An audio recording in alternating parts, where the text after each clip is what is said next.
تو بعض اوقات دل ان چیزوں کی طرف جاتا ہے، لیکن اللہ تعالیٰ نے یہاں کنڈیشن بتا دی کہ دیکھو دنیا مومن کے لیے، یہاں مومن کا لفظ یوز کیا گیا ہے کہ دنیا مومن کے لیے تو جیل خانہ ہے، قید ہے، یعنی وہ اپنے آپ کو یہ سمجھے کہ میں اس وقت میں قید میں ہوں، میں یہ کام نہیں کر سکتا. جیسے میں اگر فار ایگزامپل ایک قیدی جو ہے جیل میں رہنے والا، وہ کام نہیں کر سکتا ہے جو لوگ آزاد ہوتے ہیں.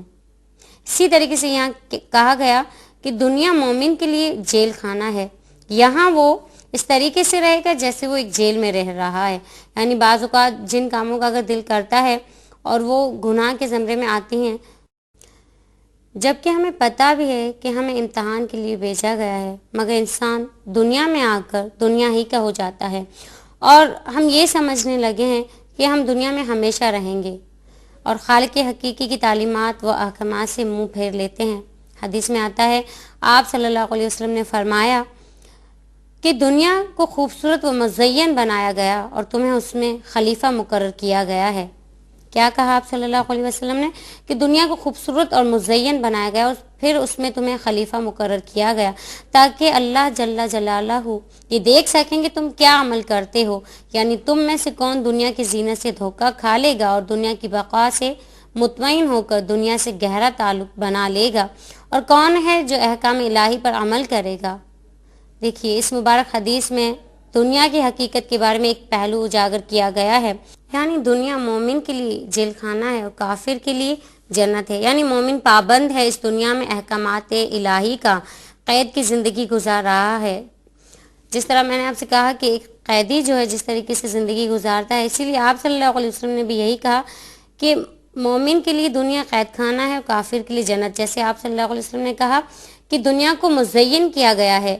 کیوں کیا گیا ہے؟ تاکہ اللہ تعالیٰ اپنے بندوں کو چن سکیں کہ کون میرا ایسا بندہ ہے جو جانتا ہے کہ دنیا عارضی ہے، یہ فنا ہونے والی ہے، اس کی کوئی بقا نہیں، اور ابدی جو زندگی ہے وہ مرنے کے بعد یعنی آخرت ہے.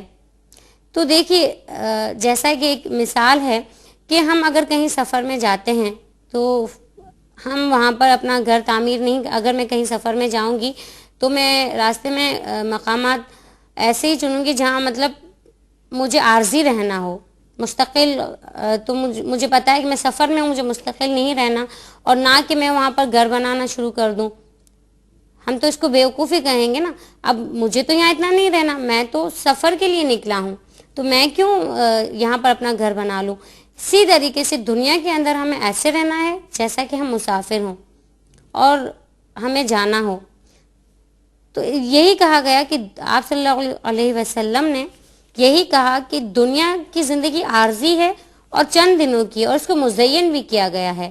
کیوں؟ تاکہ اللہ تعالیٰ اپنے بندوں کو چن سکیں کہ میرے کون سے بندے ہیں جو میری طرف آتے ہیں. اس دنیا کی خواہشات کو، اس دنیا کی زینت کو دیکھ کر بھی ان کا دل جو ہے اس کی طرف راغب نہیں ہوتا. ان کے دلوں میں ہر وقت یہی خیال رہتا ہے کہ ہمارا رب ہمیں دیکھ رہا ہے، اور اگر ہم دنیا میں آئے ہیں تو پھر یہاں ہمیں ہمیشہ نہیں رہنا ہے، یہاں ہم صرف امتحان دینے کے لیے آئے ہیں. اور جیسا کہ میں نے آپ سے پہلے بھی کہا کہ دنیا آخرت کی کھیتی ہے. ایک کسان جو ہے وہ اپنے کھیت میں جو ہے بہت محنت کرتا ہے. کیوں کرتا ہے؟ تاکہ مجھے اچھی فصل مل جائے. اسی طریقے سے اگر ہم دنیا کے اندر ایک مثال ہم سب کو پتہ ہے کہ جو جیسا بوئے گا ویسا کاٹے گا. اسی طریقے سے اگر ہم دنیا کے اندر اچھے اعمال کریں گے اور اس طرح جئیں گے جیسے کہ ہم قید میں رہ رہے ہوں، کوئی ایسا برا کام کرنے کو دل کرے گا جس کا اللہ تعالیٰ نے منع کیا، لیکن ہم اس سے رک جائیں گے صرف اللہ تعالیٰ کی خاطر کہ نہیں ابھی میں یہ کام نہیں کر سکتا ہوں، مجھے تو اس دنیا سے جانا ہے، تب ہم خود ہی رک جائیں گے اور اللہ تعالیٰ بھی راضی ہوں گے. اور پھر یہاں پر یہ بھی کہا گیا کہ تم کافروں کو نہ دیکھو، ان کے لیے تو جنت ہے. آپ دیکھیے کافروں کو دیکھیے، ان کو اللہ تعالیٰ نے بہت کچھ دیا ہے، ہر چیز ہے ان کے پاس. کیوں ہے؟ کیونکہ ان کی دنیا ہی جنت ہے. آپ صلی اللہ علیہ وسلم اس حدیث مبارکہ میں کہہ رہے ہیں. اور بعض لوگ اگر اللہ تعالیٰ نے ہمیں نہیں دیا ہے ایسا کچھ تو ہم ان کی چیزوں کو دیکھ کر یہ نہ سوچیں کہ ہمارے پاس نہیں ہے، کیونکہ ہمارا دین اس چیز کی نفی کرتا ہے. اگر ایسا ہوتا تو آپ صلی اللہ علیہ وسلم کی ذات مبارکہ کو آپ دیکھیے، آپ صلی اللہ علیہ وسلم چاہتے تو اپنی بیٹیوں کے لیے محل تعمیر کر لیتے اور خود بھی ایسے شاندار گھر میں رہتے جیسا رہتی دنیا تک کسی کا نہ ہو۔ اللہ تعالیٰ نے آپ صلی اللہ علیہ وسلم سے کہا، اے محمد اگر تم کہو تو اس 8 پہاڑ کو میں سونے کا بنا دوں۔ مگر پھر اللہ تعالیٰ نے کیا کہا، لیکن آخرت بہتر اس دنیا سے، یہ دنیا تو فنا ہو جائے گی۔ ایک وقت جب آپ صلی اللہ علیہ وسلم سے ملنے آیا کسی اور ملک سے، اس کو کسی بادشاہ نے بھیجا تھا، تو وہ دیکھتا گیا کہ یقیناً اس کو اتنے لوگ مانتے ہیں اور یہ تو بہت عالیشان گھر میں رہتا ہوگا۔ جیسے ہی وہ وقت کہتا ہے، تاریخ میں آتا ہے کہ وہ کہتا ہے کہ جیسے ہی میں کوئی شاندار گھر دیکھتا میں یہی کہتا یہ ہوگا محمد کا گھر، لیکن وہ شخص جو مجھے ساتھ لے کر جا رہا تھا وہ اور آگے جاتا، اور یہاں تک کہ ایک ایسا گھر جو بہت خستہ حالت میں تھا اور بہت چھوٹا بھی تھا، وہ شخص حیران ہوا کہ ایک نبی اور اس کو اتنے لوگ مانتے ہیں اور ایسا مانتے ہیں کہ اس کے لیے مرنے مارنے پر تل جاتے ہیں، اپنے اہل و عیال سے بھی زیادہ اس شخص کو چاہتے ہیں، لیکن یہ پھر بھی ایسے گھر میں رہ رہا ہے۔ اور وہ شخص فوراً ایمان لے آیا۔ دیکھیے، آپ صلی اللہ علیہ وسلم کا بھی دیکھا نہیں تھا، آپ صلی اللہ علیہ وسلم کی ذات مبارکہ کا ایک چھوٹا سا پہلو وہ دیکھ کر ایمان لے آیا۔ اور آج ہم اپنے آپ کو دیکھیں، ہمیں تو سب چاہیے، یہ بھی چاہیے، وہ بھی چاہیے، سب ہمیں چاہیے۔ ہم یہ سوچتے ہیں کہ ہم دنیا کے ہی رہ جائیں گے۔ اگر ہمارے اندر یہ سوچ ہو کہ مجھے مرنا ہے، مجھے اپنے رب کو جواب دینا ہے، تو ہم یہ ساری باتیں بھول جائیں، ہمارے دل کے اندر ایسا کوئی خیال نہ ہو۔ ہاں، اسلام منع نہیں کرتا ہے ان سب چیزوں سے، لیکن بہت زیادہ ایسی خواہشات دل میں رکھنا بھی ایمان کو کمزور کر دیتا ہے۔ اگر ہم بہت زیادہ اس طرح کی خواہشات رکھیں گے تو ایمان کمزور ہو جائے گا۔ اور کافروں کے لیے کہا گیا ہے کہ ان کی تو دنیا ہی جنت ہے، کیونکہ دنیا فنا ہو جائے گی، ابدی تو آخرت ہے جو کہ ہمیشہ رہنے والی ہے۔ اللہ کے نبی اگر چاہتے تو وہ عیش کی زندگی گزار سکتے تھے۔ ہم جانتے ہیں، یہاں مجھے ایک آپ صلی اللہ علیہ وسلم کی حدیث مبارکہ یاد آ رہی ہے، جیسے سورۃ التکاثر میں بھی ہے کہ الہاکم التکاثر حتی زرتم المقابر، کہ ہلاک ہو گیا انسان، وہ اتنا دنیا کی زندگی میں مگن رہا، الہاکم التکاثر، تم دنیا کے مال و متاع میں اتنے مگن رہے، حتی زرتم المقابر، یہاں تک کہ تم نے جا دیکھی قبریں، یعنی اتنے مگن رہے کہ ایک دن موت آ گئی اور تم نے دیکھ لی قبریں۔ کلا سوف تعلمون ثم کلا سوف تعلمون، تم عنقریب جان لو گے۔ پھر کہا کہ تم عنقریب جان لو گی۔ دیکھیے، ایک بات کو اللہ تعالیٰ 2 مرتبہ کہہ رہے ہیں تو اس کی پختگی کتنی واضح ہوتی ہے۔ پھر کہا کہ کلا لو تعلمون علم الیقین لترون الجحیم ثم لتسألن یومئذ عن النعیم۔ پھر کہا کہ تم ضرور دیکھو گے جب جہنم کو تمہارے سامنے لایا جائے گا، اور یقین کی آنکھ سے دیکھو گے۔ یقین کی آنکھ سے کیا مراد؟ کہ آج تو سن رہے ہیں ہم، کافر بھی سنتے ہیں، سن کر کافر کا مطلب کیا ہے کہ جو انکار کرتا ہے، سنتے ہیں ہاں بس ٹھیک ہے، لیکن عین الیقین سامنے دیکھ رہے ہیں۔ جیسا آج ہم اور لوگوں کو، دنیا کو دیکھ رہے ہیں، اس دن ایسا ہوگا عین الیقین کہ ہم دیکھیں گے قیامت کے دن۔ اور آخری آیت جو ہے اس کی کیا ہے؟ ثم لتسألن یومئذ عن النعیم، پھر تم سے سوال کیا جائے گا اس دن نعمتوں کے بارے میں۔ اب یہ نعمتیں یہ نہیں کہ بہت زیادہ دنیا کو معلوم عطا ہو، صرف یہ نعمتیں نہیں ہیں کہ ان کے بارے میں پوچھا جائے گا۔ اس آیت کے مطابق میں آپ کو ایک واقعہ سناتی ہوں۔ آپ صلی اللہ علیہ وسلم کے دور کا کہ 3 دن تک آپ صلی اللہ علیہ وسلم نے کھانا نہیں کھایا تھا، اور کچھ صحابہ کرام بھی تھے کہ جنہوں نے کھانا نہیں کھایا تھا۔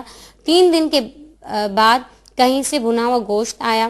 آپ صلی اللہ علیہ وسلم نے سب سے پہلے تو روٹی کے جو چوتھا حصہ جو ہوتا ہے اس میں کچھ گوشت رکھا اور کہا کہ یہ فاطمہ کے گھر میں دے کر آؤ، اس کے گھر میں 3 دن سے چولہا نہیں جلا ہے۔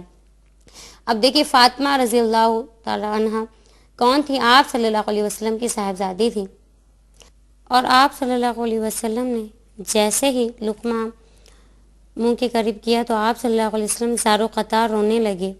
صحابہ کرام حیران ہوئے، آپ صلی اللہ علیہ وسلم کو کہنے لگے کہ اللہ کے نبی صلی اللہ علیہ وسلم آپ کیوں رو رہے ہیں؟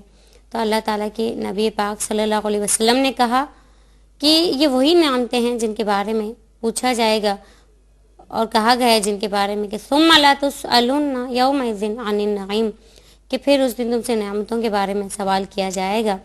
صحابہ کرام رضی اللہ عنہم حیران میں کہتے ہیں اللہ کے نبی 3 دن کے بعد ہمیں کھانا ملا ہے، کیا اس کے بارے میں پوچھا جائے گا؟ اللہ کے نبی نے کہا ہاں یہ بھی تو اللہ کی نعمتیں ہیں، تمام نعمتوں کے بارے میں پوچھا جائے گا۔ تو ہم کیا جواب دیں گے؟ دیکھیے 3 دن کے بعد کھانا کھا رہے ہیں، اور یہ بھی دیکھیے کتنی عظیم ہستیاں ہیں، اللہ کے نبی صلی اللہ علیہ وسلم ہیں اور ان کے ساتھ صحابہ کرام رضوان اللہ علیہم اجمعین ہیں کہ جن کو دنیا کے اندر ہی جنت کی بشارت دے دی گئی تھی، وہ بھی رو رہے ہیں۔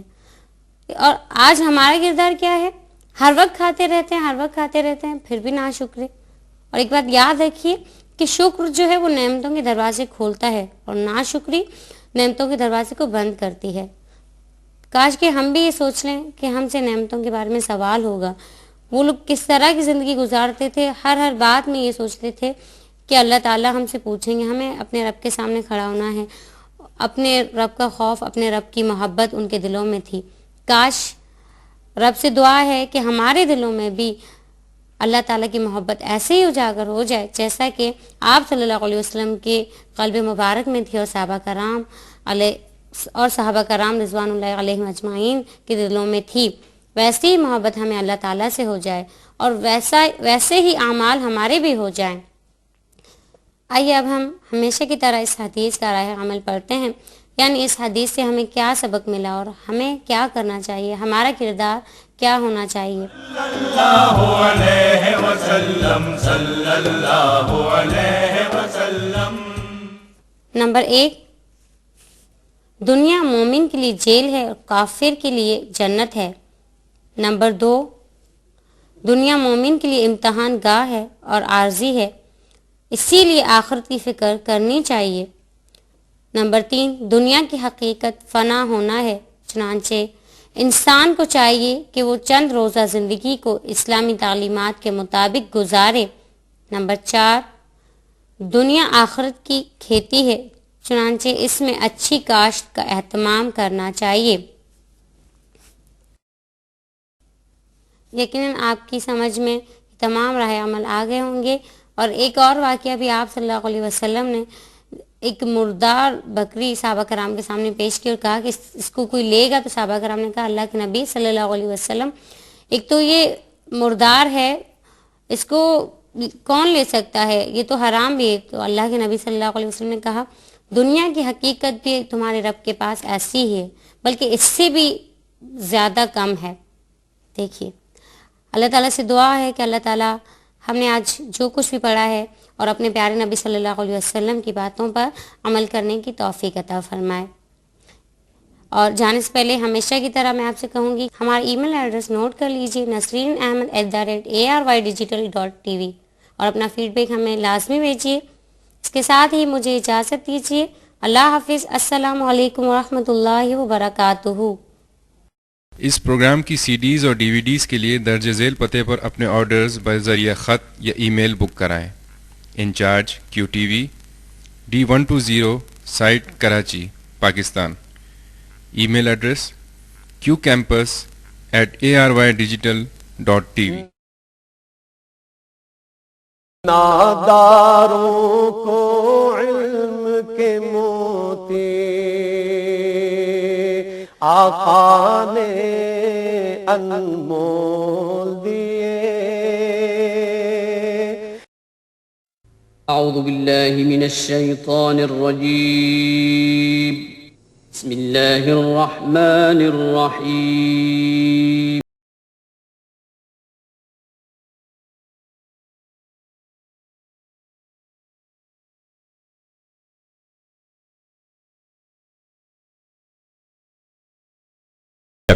یہ قرآن اس راستے کی طرف رہنمائی کرتا ہے جو بالکل سیدھا ہے۔